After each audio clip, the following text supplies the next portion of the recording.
Hey, Mark here. Some more M4 MacMini game testing with a PlayStation 4 controller, wireless, and I'll start up AetherSX2, which is a PlayStation 2 emulator for the Apple and ARM devices, and I'll just start playing Gran Turismo, for example, or something like that. So I'm gonna. And game mode is on, so let's go to Gran Turismo, and these are games that I created from my own discs. So hopefully you'll be able to see the stats, and you'll see my my little video in the corner, and you'll see how it is actually running. Audio is actually captured through the microphone of the webcam, which may actually end up being quite atrocious, but I've yet to hook up my my Mini.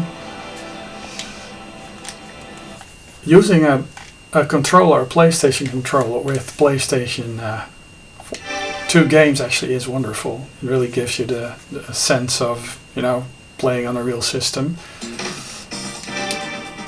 Now, AetherSX2 actually. I'm going to do the Swiss Alp route. I like rally. Let's turn down the volume a tad more.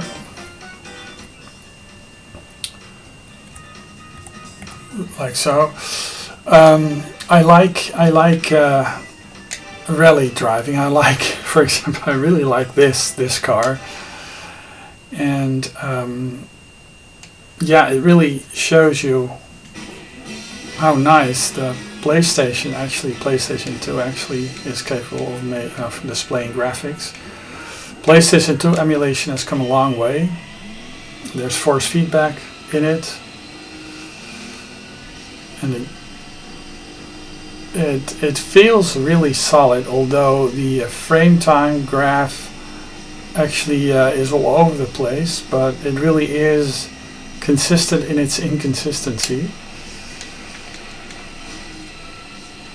I think actually capturing this with OBS may actually introduce more of these jumps, but yeah, it's really quite doable. As you can see, this is the PAL version. I also have an NTSC version of the game, of course.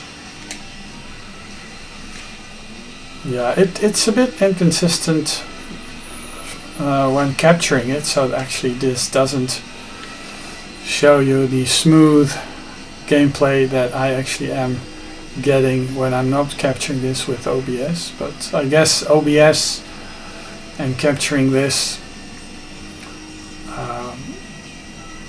probably taxes the system, but I'm not sure. I've put graphs in it in the I'm not sure how taxed the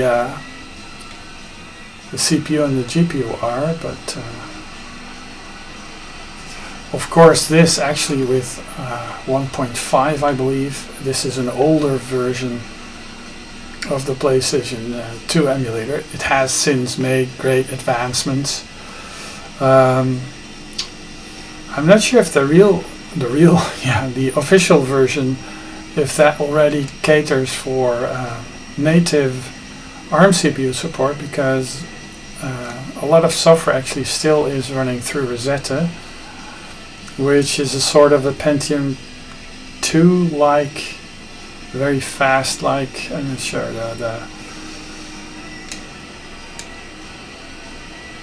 it doesn't support all the latest CPU things, the CPU tokens and commands, but so Rosetta is good, but it does emulate an older Intel architecture.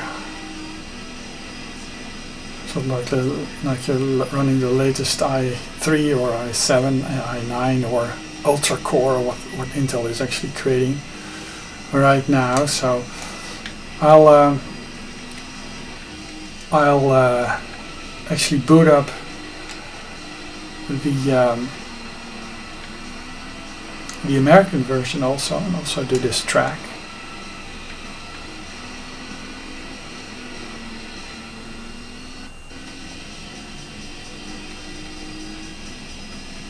Oh wow, so it was actually quite good for a bit and then it just jumped up. So yeah, so let's exit this, exit without saving, and just, so this is the AetherSX 1.5, and it's a shame that development stopped. So this, I'll also put the same statistical information on the on-screen display. So VPS, CPU usage, resolution, statistics, frame time, hardware, version, VPS, speed percentages, settings. So your status warn about unsafe settings. So yeah. So hopefully this'll create something, and I'll do the same European version and I'll enlarge it. Here it says something about blending levels not being as you know, as great as they could be. So I guess the blending in the game is a bit low par, not really comparable to real hardware. But let's see how well this is. It probably is very similar.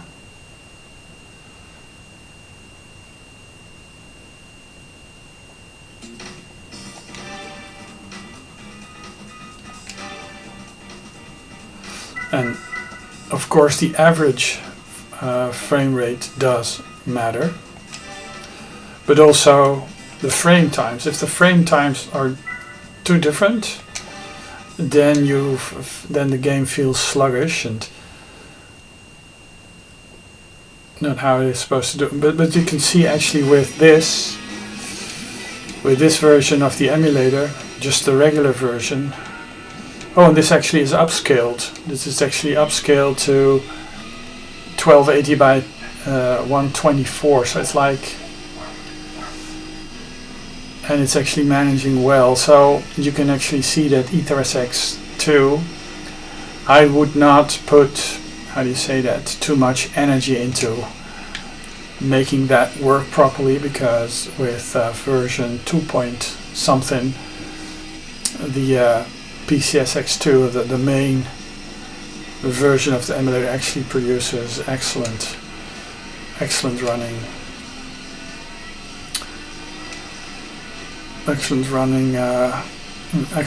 emulation experience at a higher resolution even.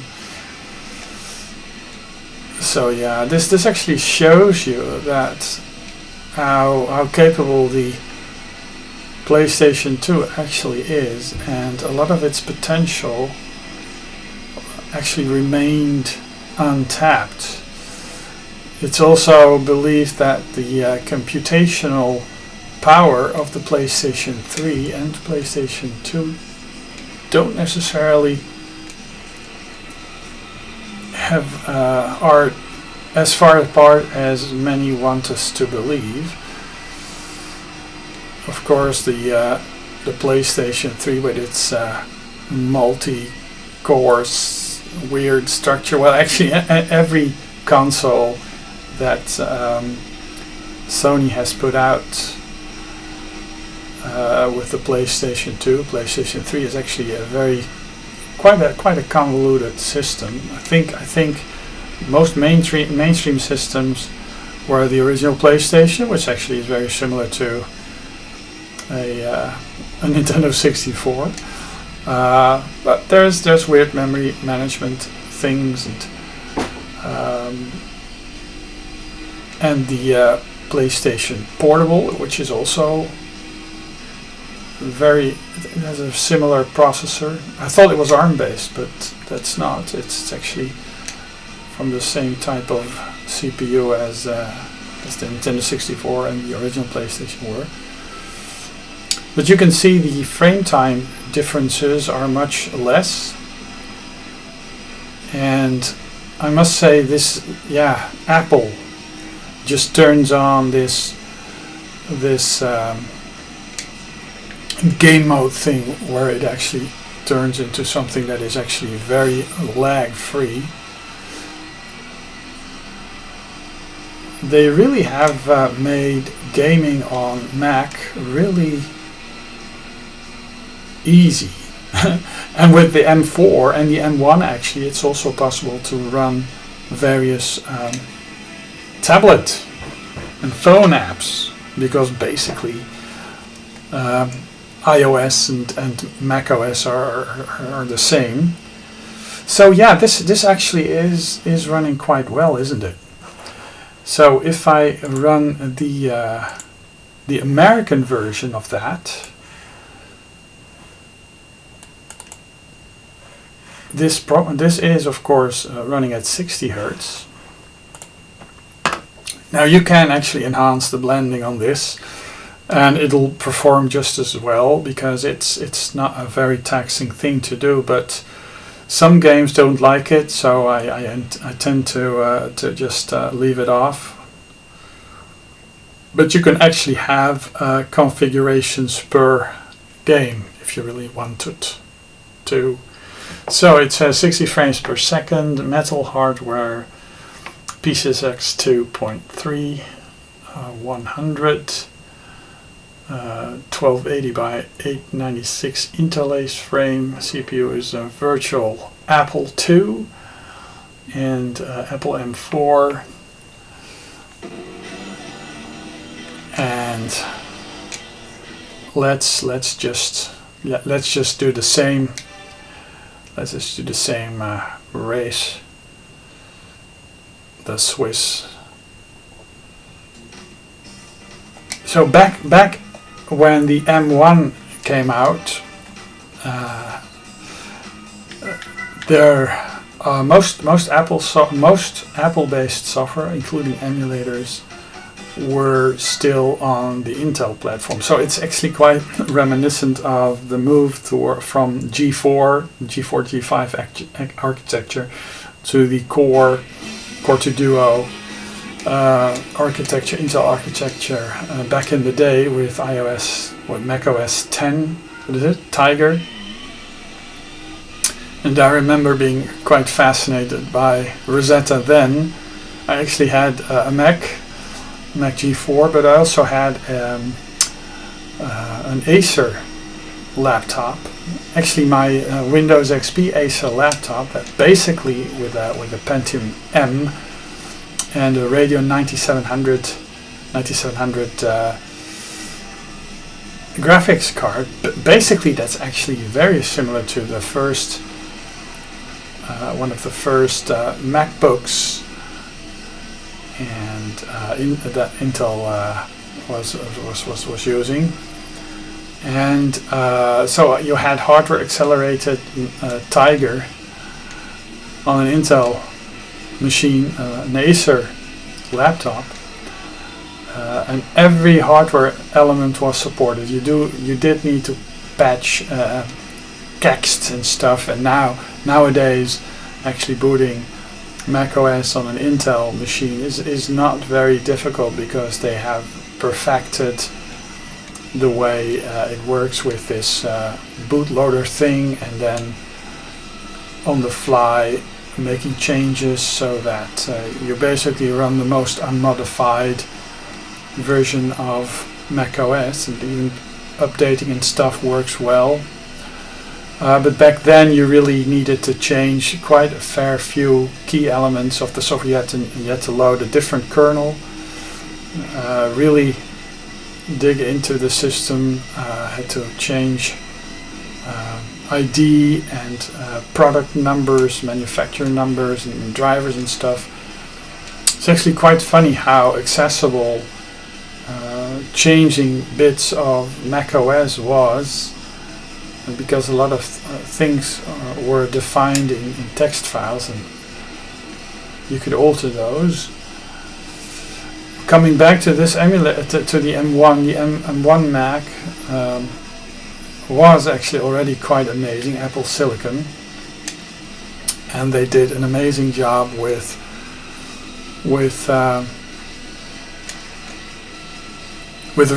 yet again Rosetta 2, which basically does an excellent job of emulating the CPU and instruction set and the way it interfaces with memory and stuff.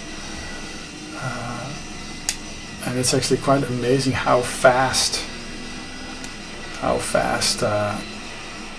it actually is and how responsive. And you can have, I did a video on that, you can actually have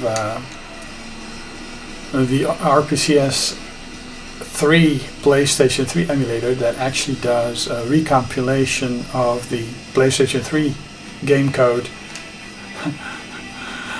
to the host system, and yeah, it's actually producing code for an Intel system, which actually has to translate into, through Rosetta, and it works. It works just, you know, it shows you how perfect emulation is. That emulation could only introduce a millisecond of delay, and if that's only a millisecond and the emulation is perfect, you can actually have nested emulation without much, you know, if the systems are fast enough. You have hardly any lag or issues with that. But yeah, the M series, the Apple Silicon actually has improved since, so there may not be a need for the AetherSX2 on Mac anymore. We could actually look to see if this actually is this hybrid, or is this we could check it out. You can actually see if an application is a hybrid application or not. Let me see, application. Oh, this is the Intel application, so this is actually fully running through Rosetta, whereas the other version, the AetherSX2, is actually running Apple Silicon, but it's an older emulator, and this is a newer emulator. So yeah, the 4th of February 2023, and this is like, you know, 2 years later. Yeah, time really went fast. So what else do we have? We have 86 box. Yeah, this is a, and I believe this is it's always interesting to see. It's a universal application, so both it does create for a bit of a bigger executable size, but they do it in a very similar way as they did before, when they moved from PowerPC to Intel, and now from Intel to ARM. Really amazing. And Microsoft actually does something similar on their Windows on ARM. And OBS is happily chugging along. I'm just gonna, you know, just see if it's just possible to just, you know, waffle and just run. There's a slight overhead when you use OBS,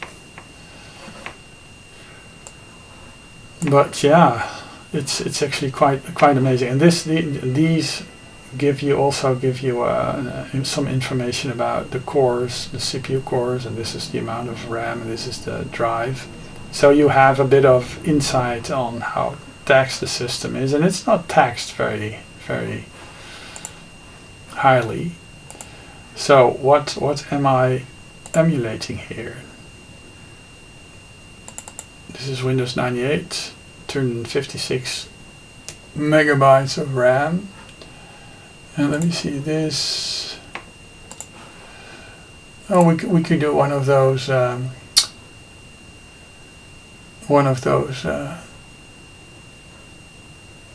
benchmarks. Of course, doing a a benchmark on a virtual system, really the figures it produces aren't as solid as the figures that real hardware would produce. But I mean, the smoothness at which it runs actually does show you a bit of... so I'm just gonna show you a bit of the performance. I'm not gonna turn it into 640-480, but just I'm gonna use the resolution that it ran at. I can see if I can enhance the... FutureMark is actually quite interesting because it's a Finnish company that actually stems from the demo scene, the Commodore 64 Amiga demo scene. So basically what these are actually fancy demos that really show the hardware of a computer system. Now 86 box, PCEm, those are extensions of one another, and that is PCEm was the initial emulator which got open sourced, and I believe the original program had totally stopped but development, but the source was taken on, but it has yet to show some binaries. 86 box was a fork, an early fork, I believe, which has since evolved into something that is actually quite interesting. It didn't used to be very fast, but ever since the latest incarnations, I guess, builds, the 4.2.1, it really is getting there. Pentium 2, 266, 300 and 100% is quite feasible. And as you can see, it actually runs quite well. We could actually see if it's possible to... what happens if we go... The render is Vulkan. Full screen. Let's see.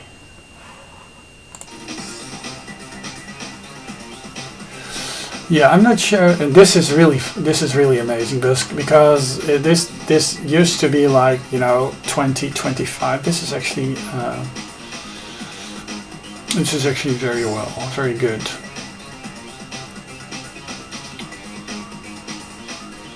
And the reticule thing, it's also rendered properly.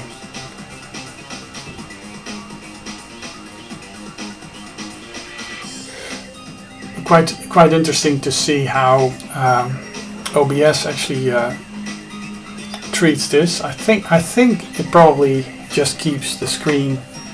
Macs are funny that way, and recently Windows as well. They often just keep the screen at the same resolution and just don't change the resolution itself, because on CRT TVs that used to be the case, but now they just scale it with the CPU. But man, this is really smooth.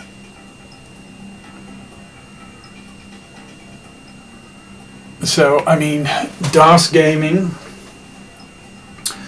If you want to, and this runs similarly on a PC, a solid PC, a Ryzen 2600, 3600, or an Intel recently. But there are some glitches. As you can see. I guess that has to do with the fact that I believe that the what is it? This is 3FX. This is a Voodoo 3 that's being emulated, and it also does the DirectX stuff. I believe it does some sort of interlaced rendering. So when you see those glitches, yeah, it's the rendering of the graphics. The Voodoo graphics is also done by 4 threads. You can actually set that in the video. So, and let's see what happens if we just start to run a nice game of Hexen or something like that.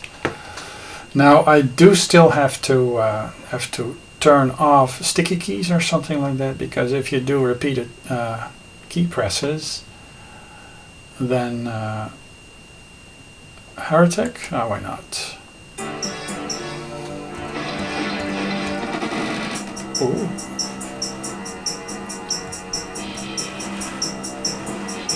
And I think I should enhance the. This is using wavetable. Let's do the mouse sensitivity and increase that. So it's a bit faster.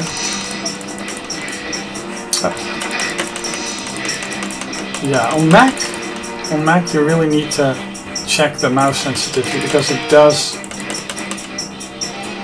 capture the mouse at a different, it pulls it differently than on Windows systems. One of the big differences between using a Mac, an older Mac, and Windows back in the day actually was the way that even on slow Macs the mouse would just be ultra smooth regardless. Yeah, but you can see, you know, yeah. Let me see, Quake then. Yeah, older emulation, nested emulation, Quake.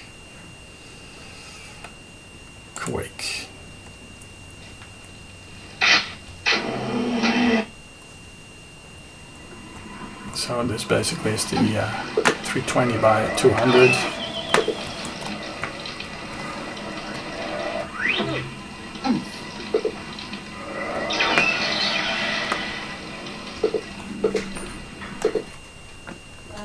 Ah? Toch even een soort lunch? Ja, is goed. Ooh. This is actually a bit way too fast. Ooh. Oh, that's interesting. So the emulated system is actually faster than, probably it has some issues throttling. Of course, this is actually quite interesting. Emulation, nested emulation. This reboots it into, let's see how that works, into MS-DOS, and this basically was the first usable Commodore 64 emulator from Miha Peternel, I think it was his name. And let me see, how do you, okay. Yeah, you have to press F10, but I'm not sure how that works with the keyboard. I'm actually quitting outside of the I'm quitting out of the emulator, which you shouldn't do. You should shut it down and stuff. But yeah, I'm using Crossover for some Windows gaming. Yeah, I showed it in the previous video. Dolphin for GameCube, DuckStation for PlayStation, DOSBox. I already have running. It's and that is, I believe, Apple Silicon. Yeah, so a lot of stuff already becomes Apple Silicon. But yeah, PlayStation 2 really shines here. So yeah, I just go for the regular Intel version. You know, there's no need, if you're on an M4, if you're an M1 or M2 or 3, you may still want to consider AetherSX2, but yeah, it's getting there. It's getting there. So yeah, nice. PlayStation 2 emulation is very, very possible on the M4 MacMini base model, and you can capture it with the OBS, and you can even capture the sound in macOS these days. That used to be a big pain. I'll be back with another video soon. Ta-ta.